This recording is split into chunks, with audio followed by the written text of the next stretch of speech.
पहले स्कंद के चौथा अध्याय की शुरुआत करने जा रहे हैं।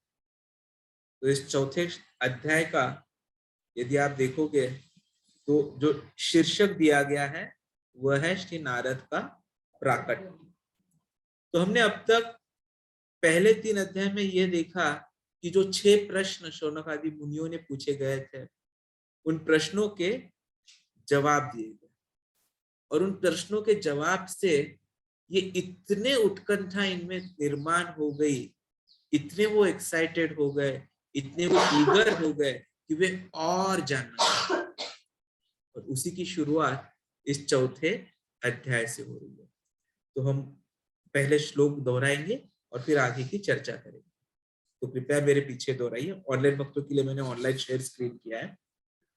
ओम नमो ओम अज्ञानतिमिरान्धस्य ज्ञानाञ्जनशलाकया चक्षुरुन्मीलितं येन तस्मै श्री गुरवे नमः। श्री चैतन्य मनोभीष्टं स्थापितं येन भूतले स्वयं रूप कदा मह्यं ददाति स्वपदान्तिकं। वन्देऽहं श्रीगुरो श्रीयुतापदकमलं श्रीगुरुन् वैष्णवांश्च श्रीरूपं साग्रजातं सगण रघुनाथान्वितं तं सजीवं साद्वैतं सावधूतं परिजनसहितं कृष्ण चैतन्य देवं श्री राधा कृष्ण पादान् सहगण ललिता श्री विशाखान्वितां च।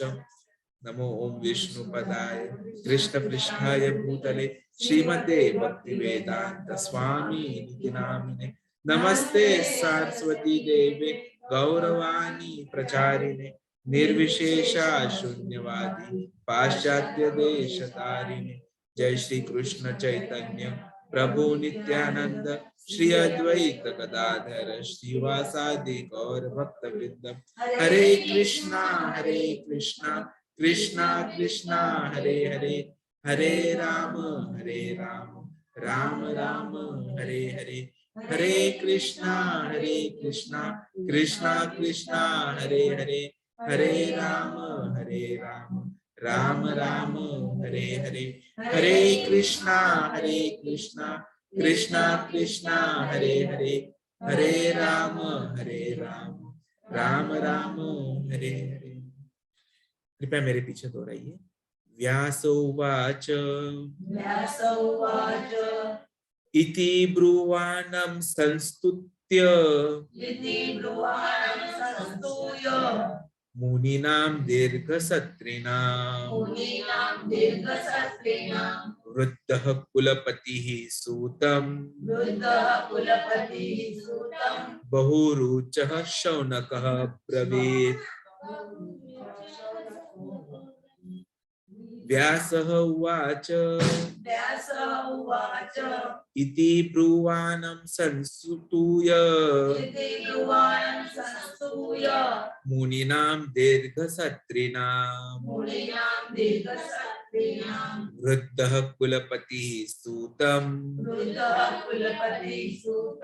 बहुरुचः शौनकः ब्रवीत्। इति ब्रुवाणं संस्तूय मुनीनां दीर्घसत्रिणां वृद्धः कुलपतिः सूतं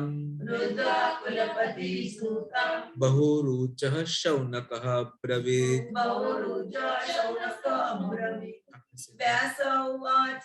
व्यासः उवाच इति ब्रुवाणं संस्तूय मुनीनां दीर्घसत्रिणां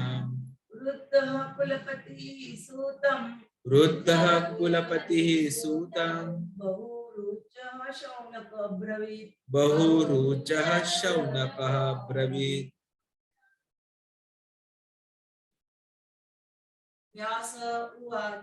व्यासः उवाच इति ब्रुवाणं संस्तूय मुनीनां दीर्घसत्रिणां वृद्धः कुलपतिः सूतं अब्रवीत्। बहुरुचः शौनकः अब्रवीत्। और दोहराएगा कोई माता जी? व्यास उवाच इति ब्रुवाणं संस्तुत्य मुनीनां दीर्घशत्रिणां वृद्धः कुलपतिः सूतं बहुरुचः शौनकः अब्रवीत्। ऑनलाइन भक्तों में से कोई पढ़ना चाहेगा? ओके, तो इसका अब हम अनुवाद पढ़ते हैं श्रील प्रभुपाद जी के द्वारा। सुत गोस्वामी को इस प्रकार बोलते देखकर दीर्घकालीन यज्ञोत्सव में लगे हुए समस्त ऋषियों में विद्वान तथा वयोवृद्ध अग्रणी शौनक मुनि ने सुत गोस्वामी को निम्न प्रकार संबोधित करते हुए बधाई दी। तात्पर्य: विज्ञानों की सभा में जब भी वक्ता को बधाइयां दी जाती है या उनको संबोधित किया जाता है तो बधाई देने वाले में निम्नलिखित योग्यताएं होनी चाहिए। उसे सभा का अग्रणी सभापति तथा ज्येष्ठ व्यक्ति होना चाहिए। उसे विशाद विद्वान भी होना चाहिए। श्री शौनक ऋषि में ये सारी योग्यताएं थी। अतः जब श्री सुत गोस्वामी ने श्रीमद् भागवत को उसी रूप में सुनाने की इच्छा व्यक्त की जिस रूप में उन्होंने सुखदेव गोस्वामी से सुना था तथा स्वयं भी उसे आत्मसात किया था, तो श्री शौनक जी ने उन्हें बधाई देने के लिए खड़े हुए। आत्म अनुभूति का यह अर्थ नहीं होता है कि गर्व के कारण पूर्ववर्ती आचार्य का उल्लंघन करके कोई अपनी विद्वत्ता का प्रदर्शन करे। उसे पूर्ववर्ती आचार्य पर पूरा विश्वास होना चाहिए और साथ ही साथ उसे विषय का ऐसा उत्तम ज्ञान होना चाहिए कि वह किसी विशिष्ट अवसर पर उस विषय को उपयुक्त ढंग से प्रस्तुत कर सके। विषय के मूल उद्देश्य का पालन होना चाहिए। खींचतान कर उसका कोई दुर्बोध अर्थ नहीं निकालना चाहिए, अपितु श्रोताओं को समझाने के लिए उसे रोचक ढंग से प्रस्तुत करना चाहिए। इसे आत्मसात करना कहा जाता है। सभा के अगुआ शौनक ने वक्ता श्री सुत गोस्वामी के महत्व का यथा अधितम तथा यथामतिम कहकर अनुमान लगा लिया। अतएव परम प्रसन्न होकर वे उन्हें बधाई दे रहे। ऐसे व्यक्ति से कभी नहीं सुनना चाहिए जो मूल आचार्य का प्रतिनिधित्व न करता। अतएव इस सभा में वक्ता तथा श्रोता दोनों ही प्रामाणिक थे, जिसमें श्रीमद् भागवत को दूसरी बार सुनाया जा रहा है। भागवत के ऐसे मानक वाचन से वास्तविक उद्देश्य को बिना किसी कठिनाई के स्थिर रखा जा सकता है। ऐसी स्थिति उत्पन्न किए बिना बाह्य प्रयोजनों के लिए भागवत का वचन वक्ता तथा श्रोता दोनों के लिए व्यर्थ का श्रम होता है। जगन्नाथ बलदेव सुभद्रा मैया और आप सभी उपस्थित वैष्णवों से प्रार्थना है कि वे कुछ मुझे शक्ति प्रदान करे कि यह जो बहुत महत्वपूर्ण श्लोक है उस पर कुछ चर्चा कर सके। एक्चुअली इस श्लोक के हिसाब से देखा जाए तो वो कोई भी क्वालिटीज मुझ में नहीं है कि मैं यहाँ बैठकर इस बारे में चर्चा करूं।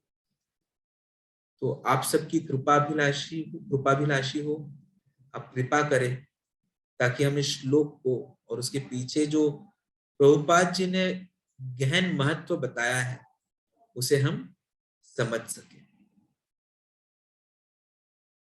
तो अब तक हमने देखा कि जब ये चर्चा शुरू हुई तो जानने के लिए 6 प्रश्न उठाए गए थे और उन 6 प्रश्नों का जवाब देने के बाद यहां उन्होंने बता दिया था कि मैं ये अपने मन से नहीं बता रहा हूं, मैंने जो सुना है, जो समझा है, जो हमने पिछले श्लोक में देखा था। 2 महत्वपूर्ण शब्द थे, यथाधीतम यथामतिम। तो यथाधीतम यथामतिम जो कुछ भी कहा है, सुना है, समझा है, वह मैं बोलने जा रहा हूं। जैसे ही वक्ता मतलब सुत गोस्वामी जी ने यह कहा तो सभी ऋषिगण समझ गए कि ये सर्वश्रेष्ठ है, ये सर्वश्रेष्ठ ही है। और इतने उनके मन में और लालसा निर्माण हो गई अधिक जानकारी प्राप्त करने के लिए उस सभा में जो सर्वश्रेष्ठ थे, जो सर्वज्येष्ठ थे, वो आ गए, वो थे शौनक। तो शौनक मुनि की क्वालिटीज भी यहाँ पर आती है कि वे क्यों उठे, तो उसके कारण ये था कि वे जितने भी वहां पर ऋषिगण जमा हुए थे, उनमें वे विद्वान थे, वृद्ध थे और अग्रणी भी थे। कुलपति, कुलपति शब्द यहाँ पर आता है। कुलपति मतलब अग्रणी, उस सभा में जो लीडरशिप कर रहे हैं।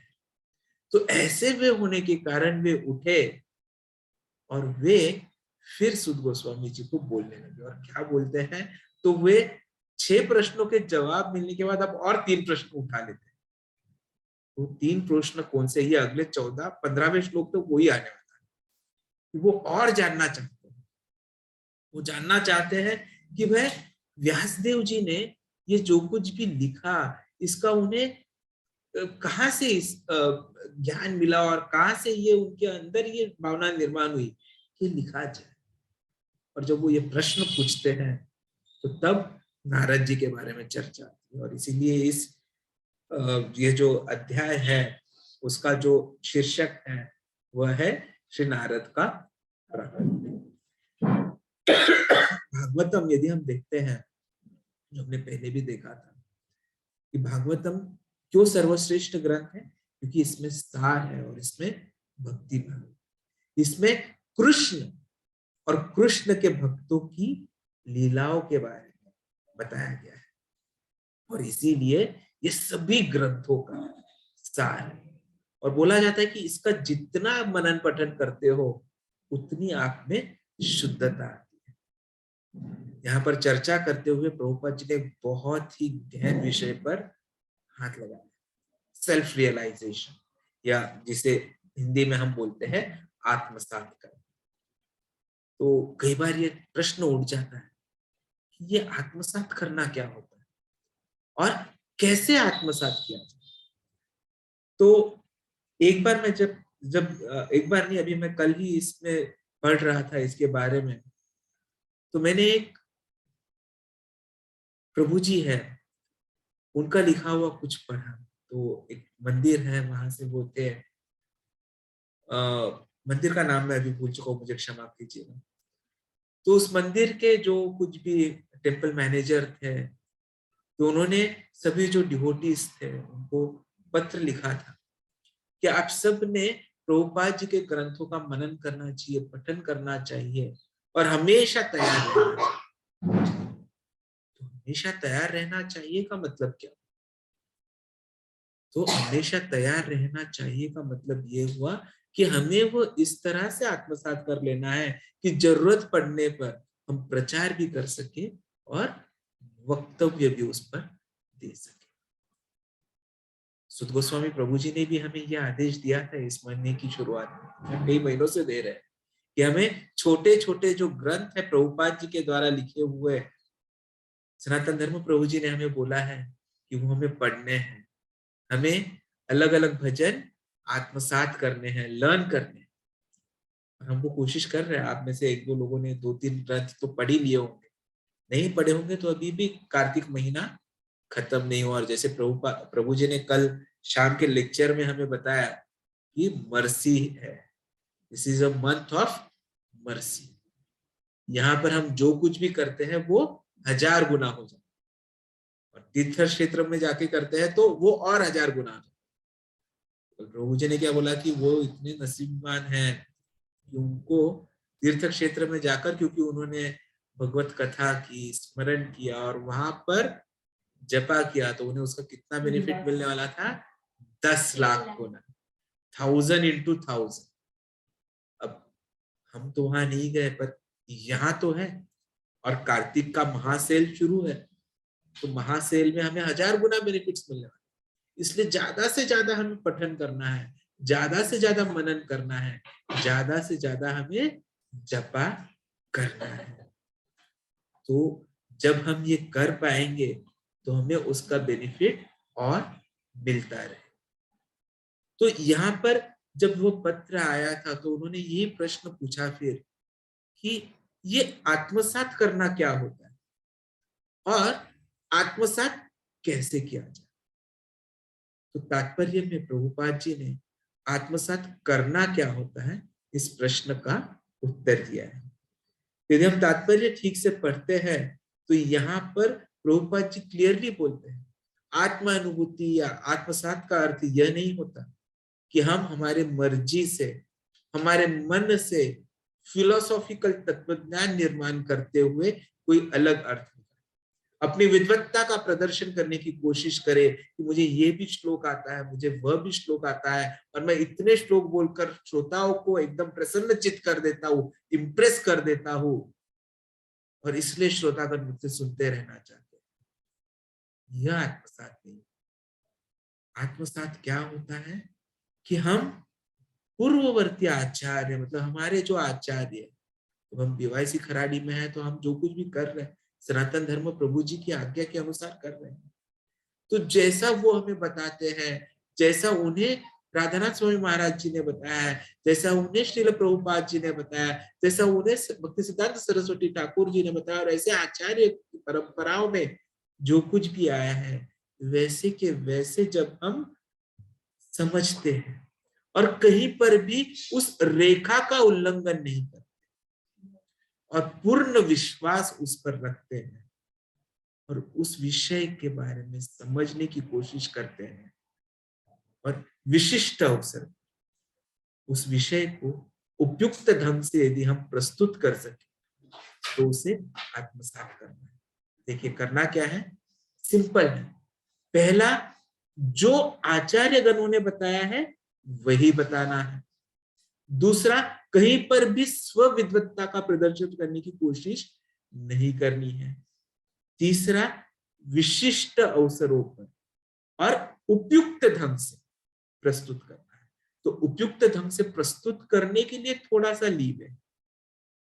जैसे जैसे समय बदलेगा वैसे वैसे सिचुएशंस बदलेगी और वैसे सिचुएशंस के अनुरूप आपको बोलना है, लेकिन हमें हमेशा तैयार रहना। 2-3 महीने पहले जब गौरांग प्रभु जी पुणे आए थे और राधा कुंज बिहारी में जब उन्होंने इतना सुंदर वक्तव्य किया था, तब उन्होंने भी हमें यही आदेश दिया था, यदि आपने याद होगा तो। क्या कहा था कि अब समय आ गया है कि हमें भारत के हर शहर में, हर ग्राम में पहुंचना है और इसके लिए हमें बहुत सारे प्रीचर्स की जरूरत है। तो कौन कौन प्रीचिंग के लिए तैयार है, हाथ ऊपर कर लीजिए। इतने सारे लोग तैयार हो गए और वही आज की जरूरत है। और वे भी अपने मन से नहीं बोल रहे थे। वे भी क्यों बोल रहे थे? क्योंकि चैतन्य महाप्रभु ने हमें यह आदेश दिया है, जारे देखो तारे कहो कृष्ण उपदेश। ये कृष्ण उपदेश कौन कर पाएगा? वही कर पाएगा जो कृष्ण को आत्मसात कर। तो आत्मसात करना क्या है, हमने देखा है परंपरा में जो आया वही बोलना है। मैं बार बार स्ट्रेस कर रहा हूं क्योंकि ये चीज बहुत जरूरी है। दूसरा क्या है कि भाई हमें स्वविद्वत्ता का प्रदर्शन नहीं करना। तीसरा क्या है कि हमें विशिष्ट अवसर पर, जब भी अवसर विशिष्ट हो, उसे प्रस्तुत करना है। और चौथा क्या है, उपयुक्त ढंग से प्रस्तुत करना है। तो यदि आज यहाँ पर यदि छोटे बच्चे होते तो डेफिनेटली मैं ऐसे नहीं बोलता। मैं क्या बोलता, आज हम क्या खेलने वाले हैं, कल क्या पढ़ाई की, कैसे पढ़ाई की, टीचर ने बोला जरा आप बोल के बताओ। नहीं, आप ये गलत बोल रहे हो, टीचर ने ऐसे नहीं बोला होगा, ये ऐसे बोला होगा। यस प्रभु जी, यही है आपका आत्मसात करना, कि जैसा टीचर ने बोला वैसा हम बोलेंगे, वैसा प्रस्तुत करेंगे, पसंद आएगा हमें प्राइज मिलेगा। तो विशिष्ट अवसर पर उपयुक्त तरीके से प्रस्तुत करना। कॉलेज स्टूडेंट से तो उन्हें हमें वैज्ञानिक भाषा में बात करनी है, डॉक्टरों के सामने हम प्रस्तुत है तो हमें डॉक्टरी भाषा में बात करनी पड़ेगी। तो और मराठी लोग हैं, जैसे माताजी आज आई है, बहुत दिनों के बाद दर्शन हुए माताजी आपके, तो मराठी मध्ये पण बोलावं लागतं, गावाला गेले होते। हरी बोल। आमचे जगन्नाथजी नाराज झाले पण तुम्ही दिवाळीला गेल्यामुळे, की त्यांचे दर्शन नहीं झाले आम्हाला। तो उस हिसाब से आपको प्रस्तुत करना होता है, वह आत्मसात। तो प्रश्न निर्माण होता है कि भाई ये आत्मसात हम करें तो कैसे करें। तो इसके लिए एक महाराज जी का मैं कुछ पढ़ रहा था, तो उन्होंने शॉर्टकट दिया था, एमआरटीआर उन्होंने बोला था। तो सबसे पहले क्या बोला था, एम स्टैंड्स फॉर मेमोराइजिंग, कि भाई आप श्लोकों को रट्टा मार लो, हिंदी में रट्टा कर लो, याद ही नहीं करना तो रट्टा कर लेना कि भाई वैसे के वैसे आए कोई भी श्लोक आप। तो स्पेशली कुछ महत्वपूर्ण श्लोक होते हैं, तो जैसे प्रभुपाद जी लेक्चर्स में भी हमें बताते हैं कि यदि हम लेक्चर्स सुनते रहेंगे तो हम देखेंगे कि बहुत से श्लोक हैं जो कई बार बोलते हैं। उसके पीछे उद्देश्य ये नहीं होता कि उन्हें सिर्फ वही श्लोक आते हैं, उसके पीछे उद्देश्य होता है कि वो श्लोकों का जो गहन अर्थ है वो हमारे जिंदगी में हमें उतारना बहुत ज्यादा जरूरी है। तो लर्न कर लो, मेमोराइज करो, and then are is recite, कि मैं उसे रिसाइट करते हैं। तो जितना हम उसे रिसाइट करेंगे उतना हम क्या करेंगे, और ज्यादा कॉन्फिडेंस लेकर आ पाए। तो हो सकता है हमें किसी के सामने रिसाइट करने का जरूरत नहीं, हम खुद को सुनाना है। प्रभुपाद जी को यदि आप देखोगे, स्टोरी देखोगे, आज उनका तिरोभाव दिवस है, तो ये जो कुछ भी चमत्कार हम देख रहे हैं वो अचानक से नहीं हुआ है, उसके लिए बहुत मेहनत करनी पड़ी प्रभुपाद जी। वरना सोचिए 69 साल की आयु में जब वे वृंदावन में थे तो क्या उन्हें कोई जरूरत थी कि वो पाश्चात्य देश में जाए? ऐसी उम्र में जहां पर कभी भी बुलावा आ सकता है, ऐसे उम्र में वे पाश्चात्य देश में, और वहां पर भी उनके पास कुछ नहीं था। जाते हुए भला वो किसी प्लेन से भी नहीं गए, किसी ऐसी जहाज में भी नहीं गए कि जहां पर लोगों का लेना जाना हो। वे ऐसे जहाज में गए जहां पर माल की धुलाई होती है, मालवाहक जहाज में हुआ, जलदूत। और जाते हुए काफी तकलीफ उन्हें हुई, इतना लंबा सफर, और ऊपर से उन्हें 2 बार हार्ट अटैक भी आया। उन्हें क्या किया, मैं कुछ नहीं हूं प्रभु, मैं केवल कठपुतली हूं आपके हाथों, आप जैसा चाहो वैसा मुझे न चाहो, मैं पूरी तरह से आपको समर्पित हूँ, पूरी तरह से समर्पित। और क्या हुआ, वहां गए, वहां जाने पर भी कुछ आसान नहीं था। जहां गए वहां की रहन सहन अलग,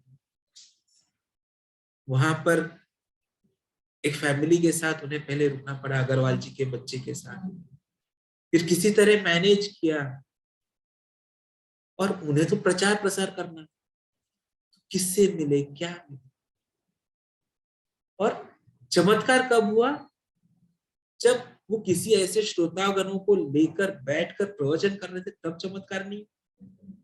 चमत्कार कैसे हुआ, तो वे एक गार्डन में बैठे और क्या कर रहे थे, कीर्तन कर रहे थे। कीर्तन में जो कृष्ण कृष्ण कृष्ण जो वाइब्रेशंस थे, उन्होंने ही सबको आकर्षित किया। कृष्ण का मतलब ही वो है, आकर्षयति इति कृष्ण। तब चमत्कार। तो हमें उनसे यही सीखना है कि हमें बिल्कुल डरना नहीं है। हमें जब हम बोल रहे कि रिसाइट करना है, तो इसका मतलब ये नहीं कि हमें किसी के सामने ही रिसाइट करना है, हमें स्वयं प्रैक्टिस करते रहनी। मैं सखी शिरोमणि माता जी का उदाहरण देना चाहूंगा। दिन में सुबह से कुछ ना कुछ पढ़ते रहते हैं, और भले ही घर में कोई सुनना चाहे ना चाहे, बराबर वॉल्यूम में पढ़ते रहते हैं, ताकि अपने आप वाइब्रेशन सबको मिलते हैं। सभी ग्रंथों का पठन, और आज से नहीं, कई सालों से चल रहा है। तो ये जो है क्वालिटी है, यह हमें भक्त बनाने में काफी मददगार है। तो उसके पीछे कारण क्या होता है कि जब हम ये ग्रंथों का श्रवण करते हैं, पठन करते हैं, तो क्या होता है, चेतो दर्पण मार्ग, हमारे मन पर जो भौतिकता की मैल बैठी हुई है, उस मैल को धीरे धीरे जो है वो निकाला जाता है। और माया की जो जकड़ है, उस जकड़ को धीरे धीरे ढीला हुआ किया जाता है। तो इसलिए भी ये बहुत जरूरी है कि हम जो है बार बार मनन और पठन करते रहें। और जब हम ये करते हैं, मेमोराइजिंग एंड रिसाइटिंग, तब अपने आप जो है इसमें फर्क आता है।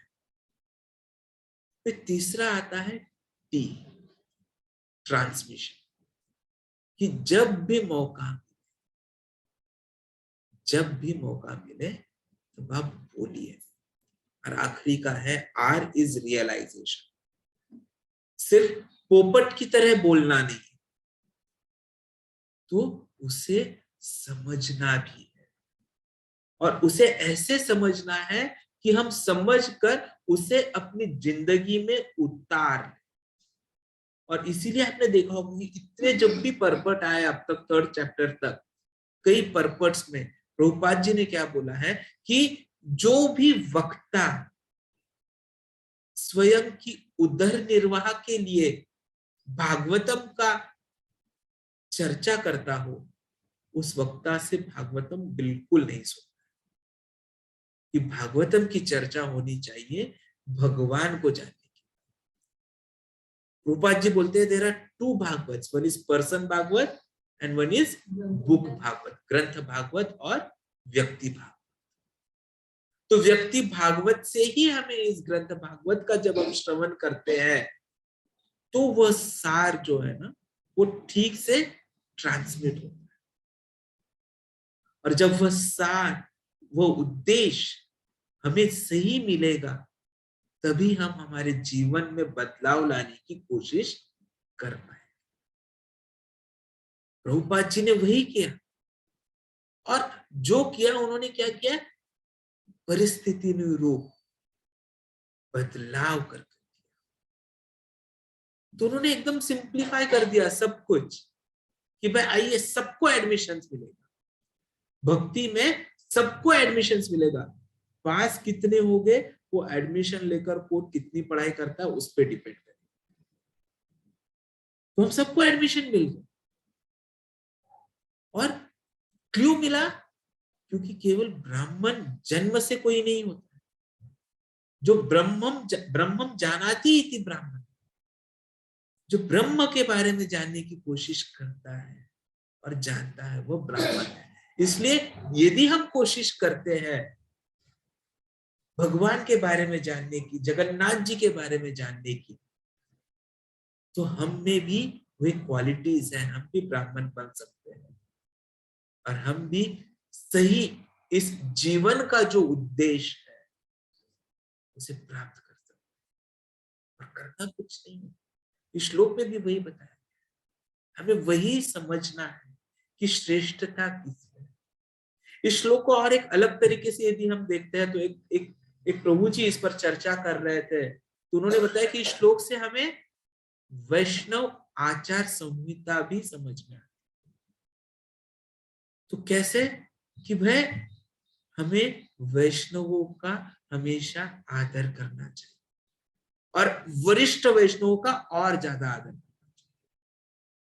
तो ऐसा नहीं है कि कोई बोल नहीं पाता है इसलिए वो वरिष्ठ नहीं है, नहीं। एक बार भी जिसने कृष्ण का नाम ले लिया वो भक्त बन गया, और जिसने हमसे पहले वो ले लिया वो हमारे लिए वरिष्ठ है। तो ऐसे सबका आदर करना चाहिए। यहाँ देखिए शौनक मुनि जी, वे उठकर सुद गोस्वामी जी की तारीफ कर रहे हैं। क्यों? क्योंकि वे कुलपति हैं। उस सभा में जितने भी ऋषिगण उपस्थित हुए हैं, उन सब ऋषिगणों का वो नेतृत्व कर रहे हैं, और केवल नेतृत्व कर रहे हैं इसलिए वो नहीं बोल रहे। तो 2 और रीजंस हैं। वे क्या है? वरिष्ठ है, वृद्ध है। और तीसरा क्या है? विद्वान है। तो हमें भी विद्वत्ता भी निर्माण करनी है, और सामने वाले में जो विद्वत्ता है उसका हमें आदर करना है। हमें पता नहीं होता, हम समझ नहीं पाते, इसलिए गलती से भी कहीं भी वैष्णव अपराध न हो, इस पर हमें ध्यान देना चाहिए। और हो सकता है सामने वाले की सोच अलग हो, सामने वाले का बोलने का तरीका अलग हो, पर उद्देश्य तो वही है। क्या है? जो चैतन्य महाप्रभु जी ने बोला, चारे देखो तारे कहो कृष्ण उपदेश, और कर वो वही रहे। क्या कर रहे हैं? जपा कर रहे हैं, हरे कृष्णा कृष्णा कृष्णा हरे हरे, हरे राम राम राम हरे। इसलिए वैष्णव आदर, वैष्णव सम्मान ये बहुत बहुत जरूरी है। वरिष्ठों का सम्मान बहुत जरूरी है। इवन प्रैक्टिकल लाइफ में आप डिवोटी भले ही ना, पर घर में जो वरिष्ठ है उनका सम्मान कीजिए, उन्हें आदर दीजिए। उनका जो एक्सपीरियंस है, उस एक्सपीरियंस का आपको कुछ ना कुछ बेनिफिट डेफिनेटली मिलेगा। तो उनकी बातें सुनिए, उनके साथ टाइम स्पेंड कीजिए। वरिष्ठों को उचित सम्मान दीजिए,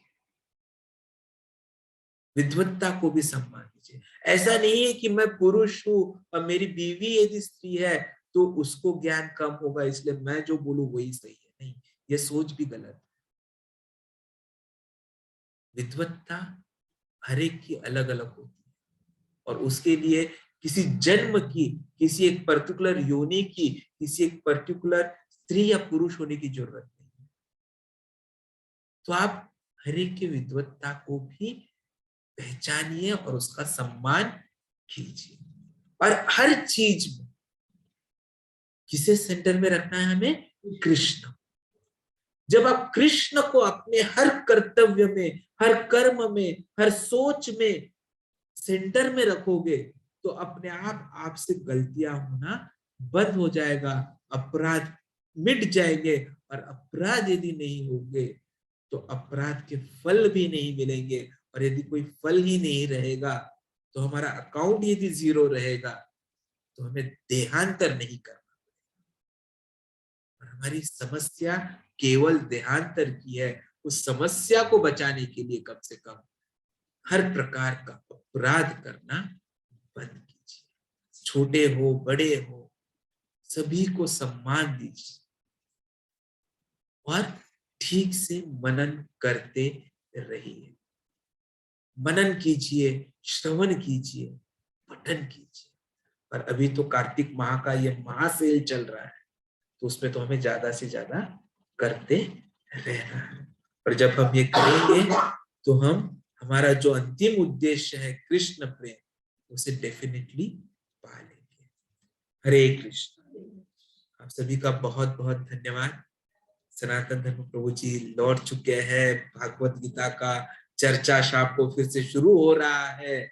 तो यह जो महाचर्चा, महामर्सी हमें अब सनातन धर्म प्रभु जी की हर शाम को मिलने वाली है, उसके लिए आप सभी निमंत्रित हैं। मंदिर में भी आइए, और मंदिर में नहीं आ सकते तो शाम को आइए। भगवत गीता का 10वां अध्याय शुरू हो चुका है। प्रभु जी ने कल प्रॉमिस किया है कि आज वो पूरा समराइज करेंगे। हम लोगों से जो कुछ भी गलतियां हुई होगी उन सबको निकालेंगे, मतलब मिटा देंगे। तो कृपया शाम को आइए, बहुत अच्छी चर्चा होने वाली है 7:30 बजे, और भागवतम रहते ही है। तो धन्यवाद।